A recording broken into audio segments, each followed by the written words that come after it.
Hello 11th student, बेटा new chapter start कर रहे हैं। पीरियोडिक टेबल के बाद केमिकल बाइंडिंग, बहुत इंपॉर्टेंट चैप्टर। और बेटा पीरियोडिक टेबल की जितनी थ्योरियाँ हैं वो सब काम आएगी बेटा केमिकल बाइंडिंग में। ओके, तो बेटा न्यू चैप्टर स्टार्ट है हम लोगों का केमिकल बाइंडिंग। वेलकम करेंगे इसे भाई, क्योंकि बाइंडिंग बनेगा तो फिर आगे इनऑर्गेनिक ऑर्गेनिक में आपको बहुत सहूलियत जाएगी बेटा। तो बात करेंगे हम लोग बाइंडिंग चैप्टर की। ओके गाइस, ध्यान देना बेटा बाइंडिंग। चलिए, chemical binding.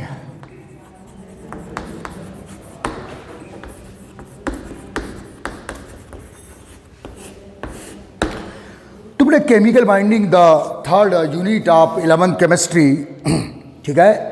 Atomic structure periodic table के बाद आपके सामने है केमिकल बाइंडिंग। ओके, तो ध्यान देना बेटा इधर।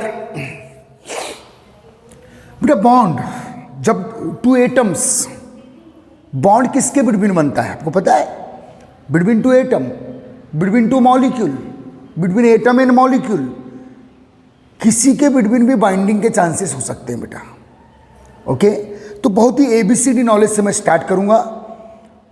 और बाइंडिंग का कॉज क्या है बेटा? मेन कॉज है बाइंडिंग का, जब two atoms or two molecule, या एटम या आयन या मॉलिक्यूल्स बेटा बाइंडिंग में पार्टिसिपेट करेंगे, तो बेटा यहाँ पोटेंशियल एनर्जी रिलीज होती है। और जब पोटेंशियल एनर्जी रिलीज होगी सिस्टम की, तो बेटा उस एटम को, उस आयन को, उस मॉलिक्यूल को स्टेबिलिटी मिलती है। तो बेटा main cause of binding obtain stability, stability को प्राप्त करना। और यदि बाइंडिंग में ऑक्टेन कंप्लीट हो रहा है तो सोने पे सुहागा। देखो बेटा कई बार ऐसा होता है कि जब दो एटम या आयन या मॉलिक्यूल बाइंडिंग में पार्टिसिपेट कर रहे हैं तो कई बार ऑक्टेन कंप्लीट नहीं होता है, फिर भी they are interested in binding. Why? Binding में हर हाल में एक फायदा होने वाला है। वो कौन सा बेटा? एनर्जी रिलीज होती है, क्योंकि बॉन्ड का फॉर्मेशन एक एक्सोथर्मिक प्रोसेस है।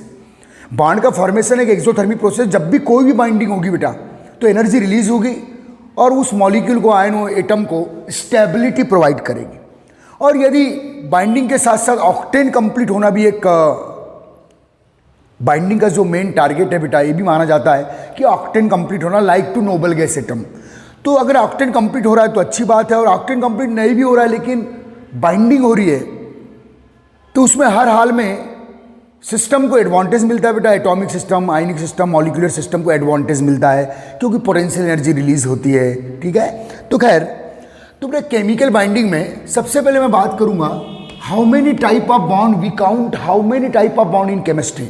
ठीक है, तो बेटा टाइप ऑफ बॉन्ड,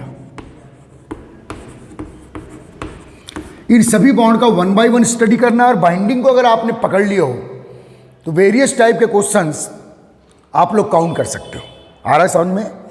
तो ध्यान दीजिएगा, टाइप ऑफ बॉन्ड में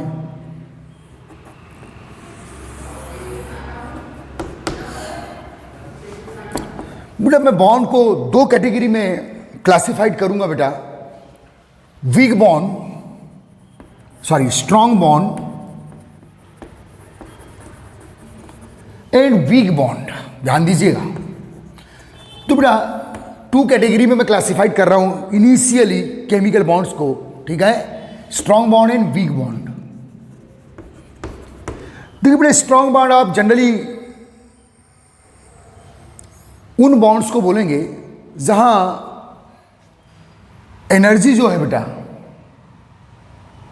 जो बॉन्ड फॉर्मेशन में जो एनर्जी रिलीज होती है, या बॉन्ड को ब्रेक करने में जो एनर्जी रिलीज होती है, क्योंकि बेटा जितनी बॉन्ड फॉर्मेशन में एनर्जी रिलीज होगी, अगर बॉन्ड को ब्रेक करना चाहते हो उतनी एनर्जी आपको प्रोवाइड करना पड़ेगा।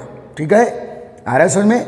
तो बेटा वीक बॉन्ड जिनका जो बॉन्ड एनर्जी है 2 to 10 किलो जूल, ये वीक बॉन्ड में आ जाते हैं बेटा, 2 to 10 किलो जूल। ठीक है, एंड 42 200 किलो जूल। अगर बेटे किसी बॉन्ड के फॉर्मेशन में जो एनर्जी रिलीज हुई है वो 40 से 200 किलो जूल तक हुई है या इससे ज़्यादा, तो वो स्ट्रॉन्ग बॉन्ड की रेंज में आएंगे। During the bond formation if release energy, amount of release energy 40 to 400 कर देते हैं बेटा, 40 to 400 किलो जूल, तो वो आ जाएंगे बेटा स्ट्रॉन्ग बॉन्ड में। और जिनमें 2 to 10 किलो जूल एनर्जी हो रही है, such bond classified in weak bonds. Okay, और बेटा कुछ स्पेसिफिक बॉन्ड भी है, पिक्यूलर बॉन्ड जिनको बोलेंगे, विशिष्ट टाइप के स्पेसिफिक बॉन्ड, इन्हें भी काउंट करेंगे बेटा हम लोग, जो रेयरली मिलेंगे आपको बिटवीन एटम आयन या मॉलिक्यूल्स, रेयर बॉन्ड है, स्पेसिफिक बॉन्ड। तो बेटा जो वीक बॉन्ड है,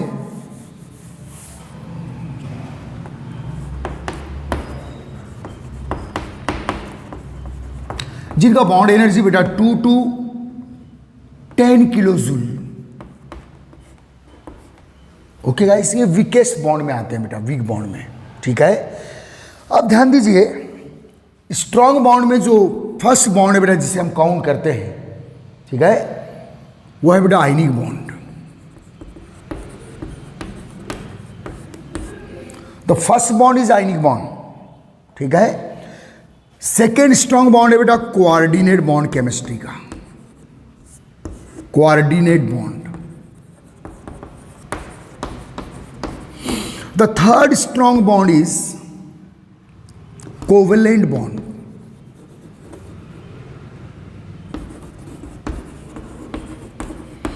the first strong bond is ionic, second coordinate, third covalent bond. आ रहा है बेटा समझ में? And fourth metallic bond. तो बेटा ये जो 4 बॉन्ड है, इन्हें हम स्ट्रॉन्ग बॉन्ड के कैटेगरी में रखेंगे। ओके, स्टार्टिंग बहुत अच्छा होना किसी भी चैप्टर का, 1 by 1। बाइंडिंग क्यों? For obtain stability, for obtain complete octane phase like to noble gas. Stability तो मिलेगी ही बेटा, और यदि इन बॉन्ड के कारण अगर ऑक्टेन कंप्लीट हो रहा है तो सोने पे सुहागा है। ओके, वीक बॉन्ड में बेटा हम लोग hydrogen bond and second van der Waal bond, ये बेटा 2 बॉन्ड का स्टडी करेंगे, hydrogen bond and van der Waal bond. देखो केमिस्ट्री में सबसे बड़ी सक्सेस ये है कि आपको एक बंदे को पता होना, एक टीचर को पता होना, एक स्टूडेंट को पता होना, एक कॉम्पिटिटर को पता होना कि अगर मैंने 2 एटम दे दिया, 2 आयन दे दिया, 2 मॉलिक्यूल दे दिया, तो वह बॉन्ड के टाइप आपको क्लियर होना चाहिए कि कौन सा बॉन्ड बनने वाला है। ये बहुत बड़ी सक्सेस है बेटा। तो मैं पूरी कोशिश करूंगा, उसमें पीरियोडिक टेबल हमारी बहुत हेल्प करेगा। पीरियोडिक टेबल में इलेक्ट्रोनेगेटिविटी हेल्प करेगा, और दूसरी भी क्राइटेरिया है, दूसरी भी कंडीशंस है। अब बेटे जो वांडरवाल फोर्स है बेटा, ये 3 कैटेगरी में और डिवाइड है, जिन्हें हम लोग वांडरवाल बॉन्ड के साथ स्टडी करेंगे। 3 कैटेगरी और होती है बेटा, there are also 3 type. Okay, dipole, instantaneous induced dipole, dipole induced dipole, और बेटा डाइपोल डाइपोल करके। ठीक है, तो इनको बाद में स्टडी करेंगे। बेटा स्पेशल बॉन्ड या पिक्यूलर बॉन्ड जो होते हैं, पिक्यूलर में स्पेसिफिक जो रेयर बॉन्ड होते हैं बेटा, उसमें एक है reverse dative bond. Reverse dative bond, ध्यान दीजिएगा।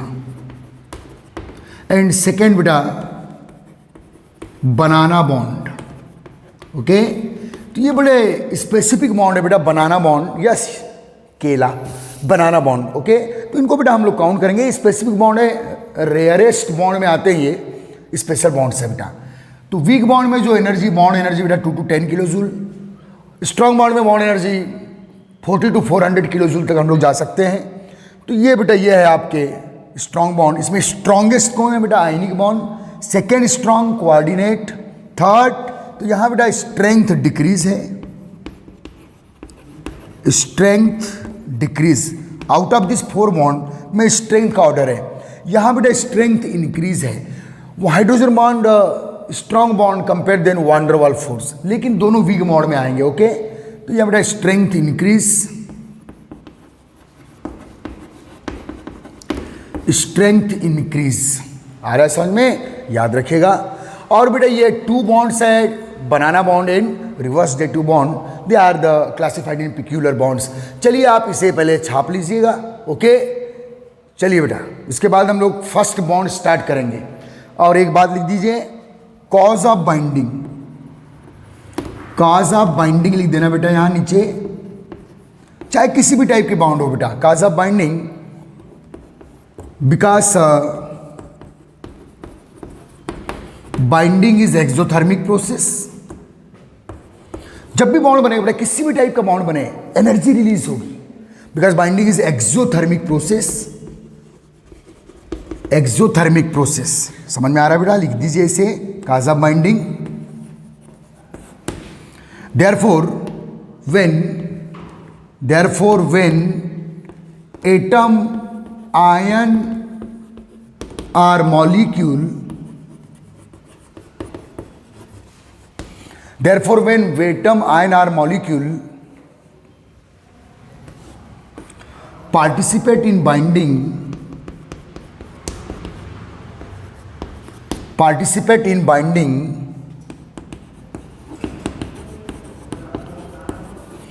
potential energy release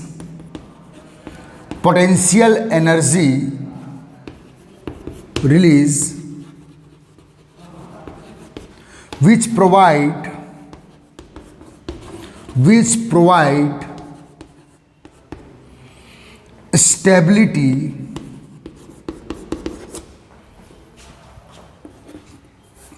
provide stability to the atom, ion or molecule। इसका मतलब बेटा जो बाइंडिंग होगी वो between two atom, between two ion, between two molecule, between molecule and ion, between molecule and atom, कहीं भी बाइंडिंग हो सकती है। ठीक है, तो वो आपको वही सीखना है कि कब आप बाइंडिंग करेंगे और कौन सी बाइंडिंग करेंगे। दो एटम दे दिया तो कौन सी बाइंडिंग होगी, दो मॉलिक्यूल दे दिया तो किस टाइप की बाइंडिंग के चांसेस है, एक मॉलिक्यूल और एक एटम दे दिया तो किस टाइप की बाइंडिंग के चांसेस है। ये सब अगर आप सीख गए बेटा तो बहुत सीख गए आप, बहुत। एटम, आयन और मॉलिक्यूल, ठीक है बेटा। एक हम लोग 9 से पढ़ रहे हैं कि why binding, cause of binding में मेन चीज़, तो बेटा उसका एक रीज़न होता है कि यार for octet complete octane phase like to noble gas, वो भी एक कॉज है बेटा।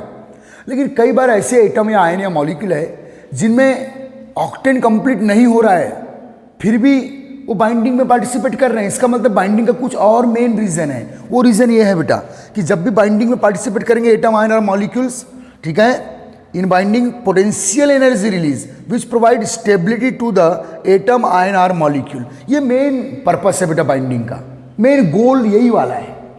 And also due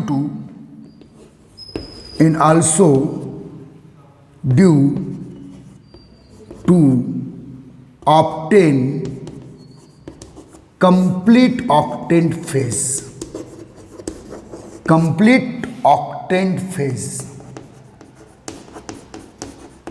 like to noble gas. तो बेटा बाइंडिंग के दो काज आप काउंट कर सकते हो, and also due to complete octane phase. तो ये जरूरी नहीं है कि हमेशा बाइंडिंग में ऑक्टेन फेज कंप्लीट होगी, एनर्जी रिलीज हमेशा ही होगी, ऑक्टेन फेज भी कंप्लीट हो सकता है। और यदि रिलीज एनर्जी के साथ साथ ऑक्टेन फेज कंप्लीट हो रहा है, वो कंप्लीट ऑक्टेन फेज में आ रहे हैं आफ्टर बाइंडिंग, तो मैंने बोला ना ये एक सेकेंड अचीवमेंट है बाइंडिंग का, जो बहुत अच्छी बात है बेटा, लाइक टू नोबल गैस। ठीक है, चलिए ये काज ऑफ बाइंडिंग लिख दीजिएगा। चलिए बेटा छाप लीजिए इसे, शाबाश।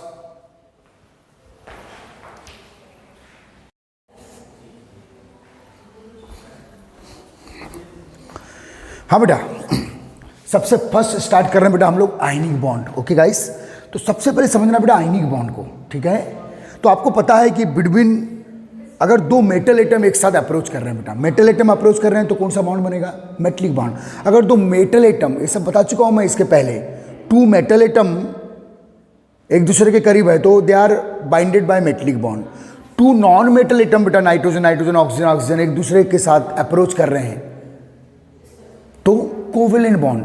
और बेटा मेटल एंड नॉन मेटल एक दूसरे के साथ अप्रोच कर रहे हैं तो आयनिक बॉन्ड। ये बात इनिशियली आपको बेसिकली क्लियर होना चाहिए।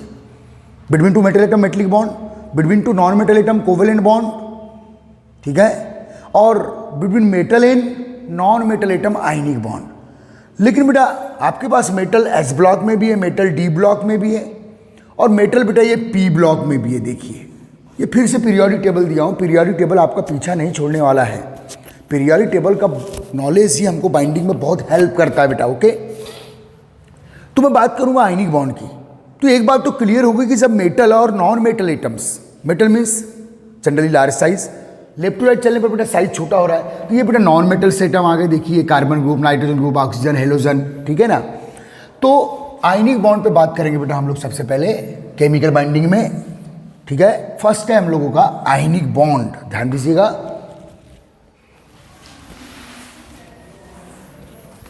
आयनिक बॉन्ड,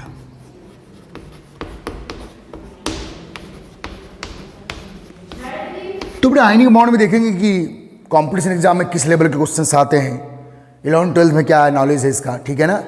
तो आयनिक बॉन्ड बेटा इसके बारे में लिखो, it is the electrostatic force. Electrostatic force किस टाइप का फोर्स है बेटा? ये इलेक्ट्रोस्टैटिक फोर्स है। Electrostatic force between two charge body, between two charge atom होता है बेटा।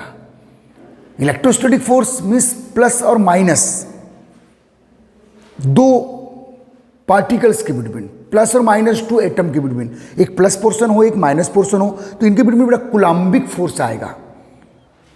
एंटी चार्ज पार्टिकल हो या एंटी चार्ज बॉडी हो, जब ये अप्रोच करेंगे एक दूसरे की ओर तो बेटा इलेक्ट्रोस्टैटिक फोर्स से अप्रोच करेंगे, उसी को आयनिक बॉन्ड बोला जाता है गाइस, ठीक है। तो बेटा it is the electrostatic force, ठीक है, ठीक है, form between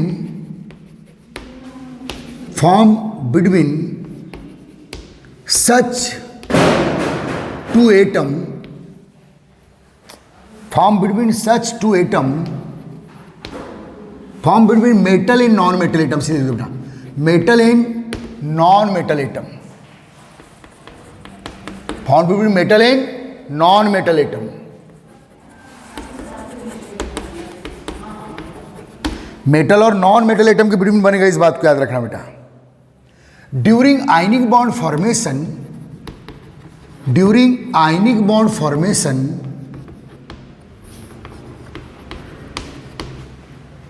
ionic bond formation,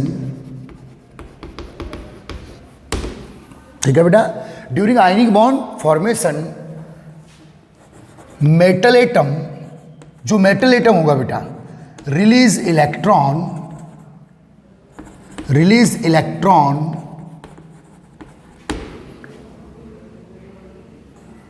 convert into cation, convert into the cation. देखो बेटा ड्यूरिंग आयनिक बॉन्ड फॉर्मेशन होता क्या है, जो मेटल एटम होगा जो इलेक्ट्रॉन रिलीज करने के लिए जानी जाती है, क्या बेटा मेटल, मेटल का मतलब है जो इलेक्ट्रॉन रिलीज करना चाहता है, ठीक है। तो during ionic bond metal atom release the electron, okay guys, convert into the cation, and non metal atom receive electron. Between metal और नॉन मेटल के बिटवीन आयनिक बॉन्ड बनेगा, तो आयनिक बॉन्ड बनाने के लिए दोनों एटम्स में एंटी चार्ज आना चाहिए, क्योंकि एंटी चार्ज एटम के बिटवीन ही इलेक्ट्रोस्टैटिक फोर्स डेवलप हो सकता है, जो उन दोनों को आपस में लॉन्ग टाइम तक बाइंडिंग करके रखेगा। समझ में आ रहा है बेटा? रिसीव इलेक्ट्रॉन कन्वर्ट एनाइन, ठीक है, receive electron convert anion, then between cation and anion ionic bond form. तो ये बेटा एक इंट्रोडक्शन है किसका, आयनिक बॉन्ड का, कि कैसे बनता है। तो एक मेटल एटम चाहिए और एक नॉन मेटल एटम चाहिए for the ionic bond formation, क्योंकि मेटल ही इलेक्ट्रॉन रिलीज कर सकता है और नॉन मेटल इलेक्ट्रॉन रिसीव कर सकता है। मेटल इलेक्ट्रॉन रिलीज करके केटायन में कन्वर्ट होगा, नॉन मेटल इलेक्ट्रॉन रिलीज करके रिसीव करके एनायन में कन्वर्ट होगा। तो जब बेटा दोनों न्यूट्रल एटम एक केटायन में कन्वर्ट हो जाएगा, एक एनायन में, दोनों में एंटी चार्ज आ गया, और एंटी चार्ज के बिटवीन जो फोर्स वर्क करता है बेटा वो है electrostatic force, Coulombic force, this also called in chemistry ionic force और आयनिक बॉन्ड। ठीक है बेटा, अगर मैं देखो बेसिकली हम लोग केमिस्ट्री में जो पॉपुलर बॉन्ड है बेटा, जो ऑक्टेन कंप्लीट करने के पर्पज से बनाए जाते हैं, जो ऑक्टेन कंप्लीट करने के पर्पज से बनाए जाते हैं वो 4 बॉन्ड्स है बेटा। थोड़ा सा मैं चलो इसके बारे में बाद में बात करूंगा। ऑक्टेन कंप्लीट करने के पर्पज से बनाए जाने वाले 4 ही बॉन्ड है हमारे पास। एक है आयनिक bond, second coordinate bond, third covalent bond and metallic bond में आल्सो बेटा जो मेटल एटम्स होते हैं उनके ऑक्टेन कंप्लीट होते हैं, क्योंकि metal atom outer most shell के इलेक्ट्रॉन रिलीज कर देता है अनादर मेटल एटम के साथ, और उनके बिटवीन में बेटा मेटलिक बॉन्ड की जो कंडीशंस होती है। तो कुल मिला के जो बॉन्ड, मेरी बात सच्चे सुनना बेटा इस बात को, those bond which form due to complete octet phase, जो कंप्लीट ऑक्टेन फेस को ऑब्टेन करने के पर्पज से बनाए जाते हैं, they are called valent bond. तो बेटा आयनिक बॉन्ड को आल्सो कॉल्ड, टर्मोलॉजी क्लियर होने बेटा, also called electrovalent bond. Electrostatic force है तो इलेक्ट्रो टर्म आया, और वेलेंट शब्द क्यों है बेटा, also called electrovalent bond. Why electrovalent bond, क्योंकि बेटा यहां during ionic bond formation octet complete होगा, केटायन का भी और एनायन का भी ऑक्टेन कंप्लीट होगा, इसलिए बेटा इसको इलेक्ट्रोवेलेंट बॉन्ड भी आप बोल सकते हैं। आ रहा है सर में, इस बात को याद रखिए। अगर बेटा 2 एटम इलेक्ट्रॉन एक्सचेंज करके एक रिलीज कर रहा है, एक रिसीव कर रहा है, तो एक नोट डाल देना,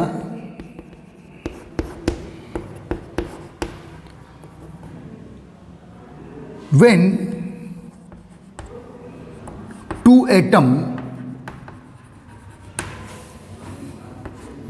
एटम, बहुत ही अच्छे नॉलेज है बेटा ये, when 2 atom through exchange of electron,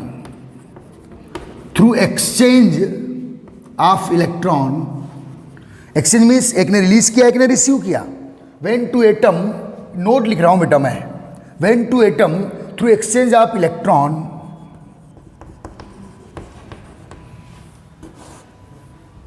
obtain complete octane phase, obtain complete octane phase, obtain complete octane phase, then ionic bond form। बहुत ही बेसिक चीज याद रखना, क्योंकि इलेक्ट्रॉन एक्सचेंज किया, एक ने रिलीज किया एक ने रिसीव किया, एक केटायन में एक्सचेंज करेगा तो एक केटायन होगा और एक एनायन होगा, तो एंटी चार्ज एटम आ गए, एंटी चार्ज के बिटवीन इलेक्ट्रोस्टैटिक फोर्स या आयनिक फोर्स, और इसमें ऑक्टेन भी कंप्लीट हो गया बेटा, दोनों टारगेट हो गए। ठीक है, तो बेटा अगर नोट नंबर 1 में जरूर याद रखना, when 2 atom through exchange of electron obtain complete octane phase, then ionic bond form. और ऐसे कौन से एटम होगा, metal and non metal, ionic bond form. ठीक है, तो ये बेटा अगर 2 एलिमेंट्स, 2 एटम इलेक्ट्रॉन के एक्सचेंज से ऑक्टेन कंप्लीट कर रहे हैं तो आयनिक बॉन्ड बनेगा। एक नई थ्योरी बता रहा हूं मैं आपको। ठीक है, सेकेंड बेटा, इफ टू एटम, ध्यान दीजिएगा, if 2 atom through sharing of electron, साझा कर रहे हैं बेटा, इफ 2 एटम, मैं थोड़ी देर के लिए आयनिक बॉन्ड को रोक दिया हूं यहाँ, पहले ये नोट जरूर लिख लीजिएगा आप, फिर मैं फिर से आयनिक बॉन्ड में आ रहा हूं बेटा। ये मैंने अभी तक आपको आयनिक बॉन्ड का इंट्रोडक्शन लिखाया। ठीक है, if 2 atom through sharing of electron obtain complete octane phase, obtain complete octane phase, अच्छे से लिख देना बेटा, ऑब्टेन कंप्लीट ऑक्टेन फेज, क्योंकि मैं पूरा ABCD से पढ़ा रहा हूं आपको। यदि 2 एटम बेटा इलेक्ट्रॉन का एक्सचेंज करके ऑक्टेन कंप्लीट कर रहे हैं तो आयनिक बॉन्ड बनेगा। बॉन्ड बनेगा तो एक एक्स्ट्रा एडवांटेज क्या मिल रहा है बेटा, ऑक्टेन कंप्लीट होने के साथ साथ जो एक्स्ट्रा एडवांटेज मिल रहा है वो क्या है, एनर्जी रिलीज होगी। तो बता दिया हूँ कॉज ऑफ बाइंडिंग में मैं आपको। Okay, if two atom through sharing of electron obtain complete octane phase, then between such atom covalent bond form. ये बेसिक चीज याद रखना बेटा, कोवेलेंट बॉन्ड फॉर्म। ये तीनों नोट याद रख लेना। थर्ड, इफ टू एटम, इसमें आयन भी हो सकते हैं बेटा, क्योंकि मैं जो तीसरे बॉन्ड की बात कर रहा हूं। इफ टू एटम, इसमें आयन भी डाल दे रहा हूं, मॉलिक्यूल भी डाल दे रहा हूं, क्योंकि बेटा जो थर्ड टाइप का बॉन्ड है between two atom, between two molecule, between molecule and ion, between molecule and atom, किसी के बिटवीन भी हो सकता है बेटा। If two atom ion or molecule, ठीक है, क्योंकि जब तक आपको बाइंडिंग क्लियर नहीं होगी तब तक आप ऑर्गेनिक में तो कुछ नहीं कर सकते, इनऑर्गेनिक में कुछ नहीं कर सकते, ठीक है। If two atom ion molecule, ion or molecule, complete octane phase, obtain complete octane phase, obtain complete octane phase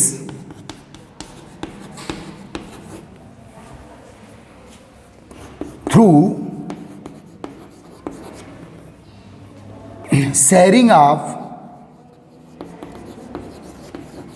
loan pair. इस बात को अंडरलाइन करना बेटा, लोन पेयर, इलेक्ट्रॉन का जोड़ा, pair of electron, loan pair of electron. तो बेटा सबसे पहले मैं स्ट्रॉन्ग बॉन्ड पढ़ा रहा हूं। स्ट्रॉन्ग बॉन्ड में आयनिक बॉन्ड स्टार्ट किया हूं, लेकिन मुझे एक बात और याद आई, तो मैं बेटा ये 3 नोट्स आपसे रिक्वेस्ट करूंगा, बहुत काम के। यदि बेटा 2 एटम इलेक्ट्रॉन का एक्सचेंज करके ऑक्टेन कंप्लीट कर रहे हैं तो आयनिक बॉन्ड बनेगा, और ऐसे 2 एटम कौन होंगे बेटा, एक मेटल होगा और एक नॉन मेटल। अगर बेटा 2 एटम्स इलेक्ट्रॉनों को शेयरिंग करके ऑक्टेन कंप्लीट कर रहे हैं, तो बिटवीन सच 2 एटम कौन सा बॉन्ड बनेगा बेटा, कोवेलेंट बॉन्ड। इसमें कौन से एटम आएंगे, कोवेलेंट बॉन्ड किन एटम के बिटवीन बनता है, बिटवीन 2 नॉन मेटल, चाहे सेम हो या डिफरेंट। अगर सिमिलर नॉन मेटल एटम एक साथ है या डिफरेंट नॉन मेटल एक साथ है तो वो इलेक्ट्रॉन का शेयरिंग करके ऑक्टेन कंप्लीट करेंगे बेटा, कोवेलेंट बॉन्ड बनाएंगे। अब बेटा ये तीसरा टाइप का बॉन्ड है, if two atom ion or molecule obtain complete octane phase through sharing of lone pair of electron. इस लाइन को याद रखना। Then coordinate bond form. ये बेसिक 3 कोऑर्डिनेट बॉन्ड फॉर्म, ये 3 नोट्स लिख दीजिएगा बेटा। फिर मैं वापस आ रहा हूं बेटा, ये मैंने आयनिक बॉन्ड का इंट्रोडक्शन लिखवाया हूं। क्या बेटा, it is the electrostatic force from form between, ये आयनिक बॉन्ड काम रहेगा, form between metal and non metal atom during ionic bond formation. Metal atom release electron convert into the cation and non metal atom receive electron convert into anion. तो एक cation में change हो गया positive charge और एक anion negative charge में change हो गया, प्लस और माइनस चार्ज के बिटवीन इलेक्ट्रोस्टैटिक फोर्स। उसी को केमिस्ट्री में हम लोग क्या बोलेंगे बेटा, फिजिक्स में इलेक्ट्रोस्टैटिक फोर्स बोल रहे हैं हम लोग, उसको केमिस्ट्री में आयनिक फोर्स या इलेक्ट्रोवेलेंट फोर्स बोलेंगे। वेलेंट शब्द क्यों लगाया बेटा, क्योंकि एक इलेक्ट्रिक बॉन्ड तो है, क्योंकि प्लस और माइनस के बिटवीन बनाए, एक इलेक्ट्रिक बॉन्ड है और साथ में वैलेंसी भी, कंप्लीट ऑक्टेन फेज यहाँ का टारगेट कंप्लीट हो रहा है, या ऑक्टेन फेज मिल रही है बेटा। रिलीज करने वाले को भी कंप्लीट ऑक्टेन फेज में आएगा और रिसीव करने वाला भी कंप्लीट ऑक्टेन फेज में आएगा। लाइक टू नोबल गैस, जो बाइंडिंग का एक और काज या रीजन माना जाता है कि अगर बाइंडिंग में आफ्टर बाइंडिंग ऑक्टेन कंप्लीट हो जाए, एनर्जी तो रिलीज होगी, स्टेबिलिटी तो मिलेगी, और ऑक्टेन भी कंप्लीट हो जाए तो क्या बात है बॉस, ठीक है ना। ठीक है बेटा, तो बेटा ये 3 नोट जरूर याद रखिए, ठीक है।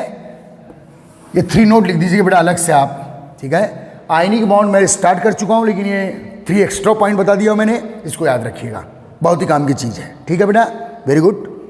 चलो आगे चलते हैं फिर।